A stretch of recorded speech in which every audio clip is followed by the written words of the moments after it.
I want to go back. He wants to go back.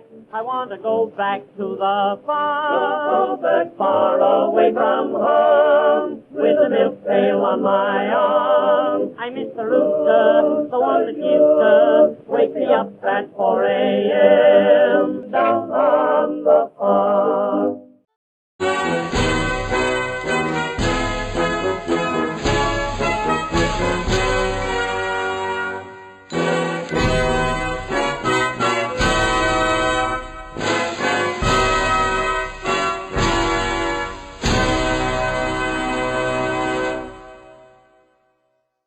I'm Scott Bain, they call me the old farmer. As of July 4th, 2021, Maggie the Farm Dog has been with us for exactly 6 months. She is a rescue dog from a rescue mission who specifically felt that I should have her because my experience with abused horses and my having approximately 30 dogs throughout my life, many from living on the farm. They labeled Maggie an escapist and a biter. I would agree with the rescue mission that most families would not have known how to handle Maggie. She panicked from just about everything at the beginning until she realized that we were her family. She did not bark for the first month, nor made any sounds with her vocal cords. The problem with the escaping claim is she does not like being picked up and she's scared of the leash. We have been able to cure her of this habit with the leash. She is still skittish sometimes, but only if there's a fast movement. She now enjoys walks and does not pull on her leash. We are still working on letting us pick her up.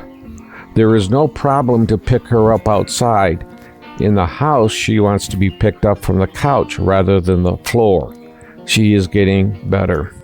The charge of her possibly being a biter is because if she does not like what's going on, such as with a handler, she will put a hand in her mouth and close it enough to show that she could bite, but she won't. She no longer does this with Marty, Mrs. Old Farmer, or me. Maggie is still skittish around Marty, but she likes to cuddle with her. We think she has had some bad experiences in her former life as a breeder dog in Ohio, possibly by a woman. Maggie is working very hard to get past these bad experiences, but it will take time. She knows she is loved and she loves us. She shows it every day. I don't train dogs anymore. Rather, I work to form a strong trust and then ask the dog to do something. She does it because I asked her to. Mimi was another Bichon rescue who lived with us for over 10 years. She died in my arms and is still greatly missed by Marty and me. She did things because we were a family and we loved her and protected her. She did things because we asked her to, not by route training. It's a much quicker way of training, but it isn't really training. Maggie and I bonded within a couple of days. She has bonded with reservations with Marty. To housebreak Maggie, we did not bring anything negative to the table, except letting her know we were disappointed in her. We did not yell or punish her at all. Dogs can read the human face very well, and we show on our faces disappointment. When she started going outside, and this is in January, we rewarded her with 2 specific treats. We also use terms easy for a dog to understand. The good old number 1 is a pee. She has a specific pee treat. Number 2 she knows as poo-poo. She gets her favorite treat, a sausage. Plus, she instantly wants me to pick her up and carry her to the house. This is just as important to her as the sausage.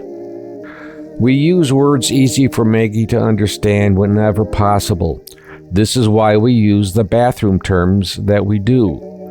I would say she understands about 1,000 words. Mimi was up to 5,000 or 6,000 words. I talk to Maggie. I don't talk at her. This makes a difference.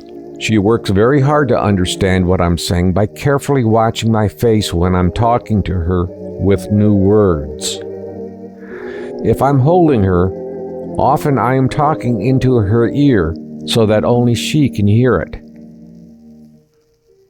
It is important to praise a dog whenever they do good, even if it's something they do all the time.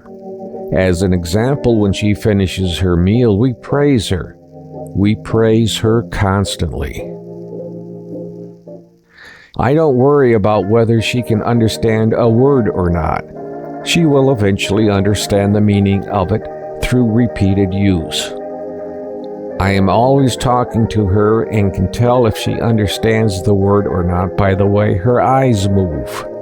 If she doesn't understand the word or what I want her to do, she rolls her eyes to the left. If she understands, she keeps looking at me. I also tell her what I'm going to do, such as work in the garage or the yard or go get the mail. She is a real tomboy because she loves being in the garage with me or being with me on the back porch.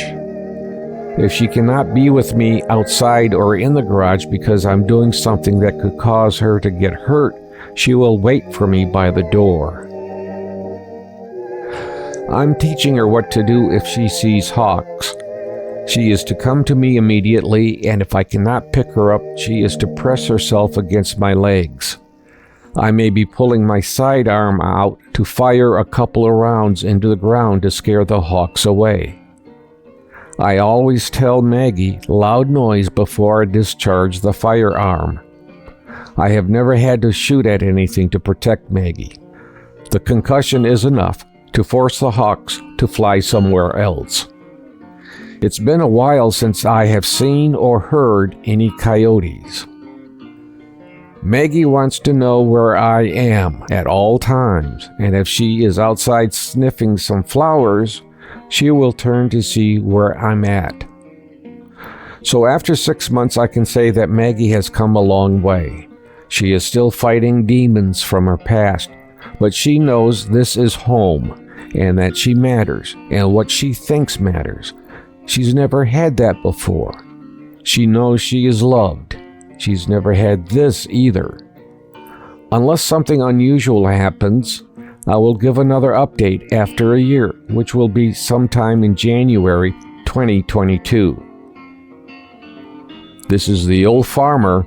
If you're watching this around the 4th of July, this is the time to remember what the cost of freedom was for this country.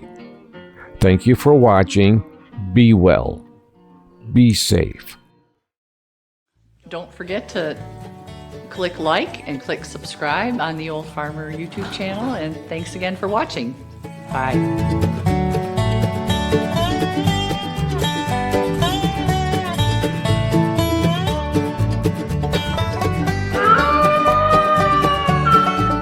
The VFW National Home for Children, providing families of veterans and active duty military opportunities for growth and development in a nurturing community. Please consider a donation to help their children and families. I.C. Rhodes speaking.